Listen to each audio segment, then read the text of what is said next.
Guys, it's Heather here, and today I'm bringing you a Town Hall 9 base design, and we're calling this AD Island for Air Defense Island. This is another base design from Joshy. I'll link to his Twitter down in the description below so you can go follow him. He's my favorite guy to go to for Town Hall 9 base designs, and this one is specifically for this new meta, which is all about air attacks, all about the balloons, and so this is an anti-balloon base, and it's really difficult to Town Hall 9 to be able to defend now in this new meta, but we're gonna try. So I think this is a really cool base. It's got some really cool concepts in it, and so let's get into it. Let's talk about what makes this base unique and why it was holding up so dang well in the CWL. Every time you used it, they were having Town Hall 10's dip on it, so that's a good sign that this is going to be a good base for us to use, and hopefully it'll hold up for you guys, just like I keep on seeing the Thumper base and the Bomb Tower Island base everywhere I go. Everybody's using those bases. Those are Joshy's bases, and this is the third one from Joshy that I'm giving to you guys now.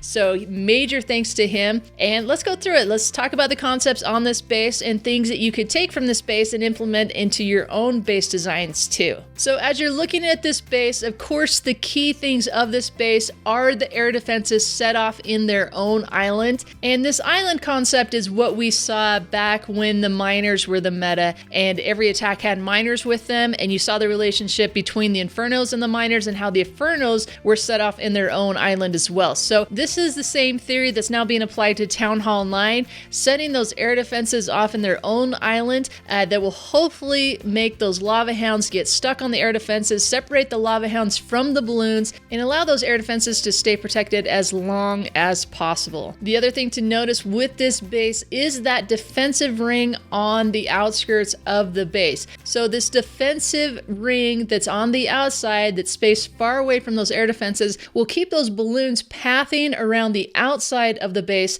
and have a very difficult time making it into the center to take care of the air defenses. Now, something to keep in mind if you're using air defense islands on your base is if you have air defenses that are isolated, which means they're not protected by other defenses nearby, that means that they are potentially targets for skeleton spells to take those out. So make sure as you're building these islands that you do have some coverage on those air defenses from other defenses. This is precisely why there is a mortar in the center of the base. That is to protect those air defenses from potential skeleton spells. The Expos get to help with some of that as well too. Now you'll notice in the south on this base that it is incredibly heavy. It has the town hall, it has the clan castle, it has both heroes, and that's also where the Tesla farm is, which may be a surprise to attackers who are going in to try and hero swap and pull the clan castle. So you're forcing the attacker to think that they need to attack from the south. So people really struggled with this on the fresh attack, trying to get the clan castle, the enemy archer queen, while going through all those heavy hit point buildings, all those storages down in the south. That's a lot to go through and impossible to do unless you have healers. You gotta have something more than just your archer queen and barbarian king, even if they're maxed, to be able to take all that down. So because of that, the best thing to use in this clan castle is a baby dragon or a dragon with Valkyrie and goblins. The reason for that are the goblins are going to run out fast ahead, they're going to distract your heroes, they're going to go for them,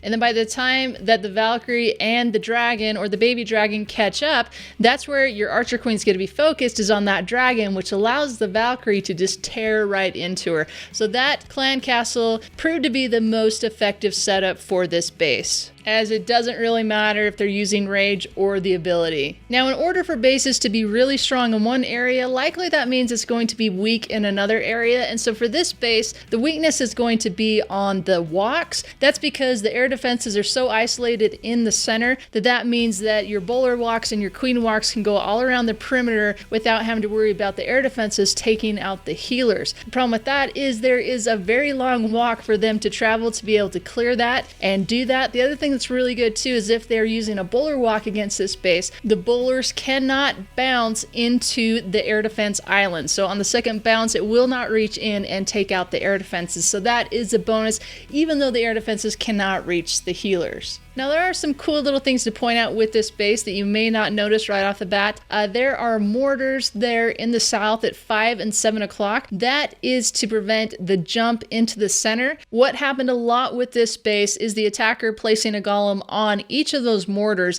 and then a heavy kill squad from 6 o'clock. And then the attacker would use a jump spell into the expo compartment to take out the expo before the golems are ever sucked back into the core, causing everything to walk. This happened a lot in both friendly challenges and in war. And then as you look at the traps on the base, you're going to notice some strategies with them if you're familiar with my other defensive builds and my trap videos. So little things like using the regular bombs, just the small bombs, one space away from a wall to kill wall breakers at the most potential places where people might be wall breaking in. You're going to notice the spring trap placement in ideal spots to grab both Valkyrie and Hog Riders as they make their way around the perimeter through those defenses. You're going to notice the air defenses are heavily trapped with those seeking air mines to take out the lava hounds before the balloons can ever reach those air defenses. The other thing I really liked about this base is the air sweeper placement. You can see how it's guarding everything from the east, the north, the west. It's forcing the attacker to do the air attack up through the south, which is a pain to have to get everything through all that stuff in the south and try and keep your hounds alive long enough that the balloons can make it all the way up to that first air defense. And if those hounds pop, then you have all the archer towers that are around the perimeter that are going to take out those pups, allowing those air defenses to survive. So really cool placement with those air sweepers, making it really difficult and narrowing down what direction you can actually approach this base and not be going directly at an air sweeper. And then finally, you're going to notice the placement for the giant bombs.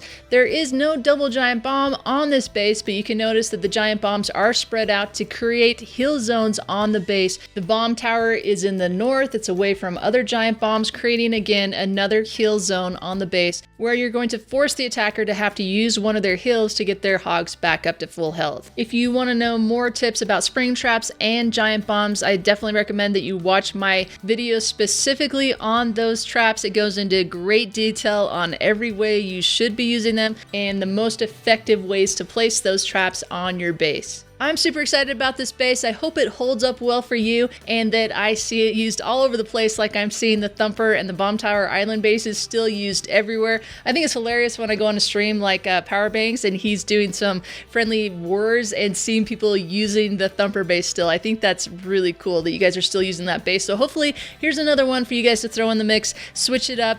So yeah, I'm definitely interested in hearing in how this base is performing for you. Send me a tweet. Let me know how it's doing. You know, if it holds through one attack, it's done its job. If it holds through the second attack against a Town Hall 9, it's like, wow, that's awesome. If they have to send a Town Hall 10 or a Town Hall 11 to dip down on this base to 3-star it, or even if they send them to dip and they fail, then let me know about it. I'd love to hear about it. All right, guys, so this wraps this one up. So if you like this video, be sure to like it. And if you love it, be sure to subscribe to me. We're almost at 100,000 subs. That's absolutely crazy, guys. So I'll be coming back at you again on Friday with a new video. Going to be talking about some cool stuff. Let me know in the comments down below what video you'd like to see from me next. Be sure to follow me on Twitter. If you need any help with your attacks, be sure to join my Discord room. That's Clash Tutor. The link to it's in the description down below. Or you can also send me a tweet of the base that you're going to attack, and I'll tweet that out to my followers, and maybe you'll get some tips on what army to use against the base that you're going against in war. All right, guys, thank you so much for watching, and I'll catch you next time.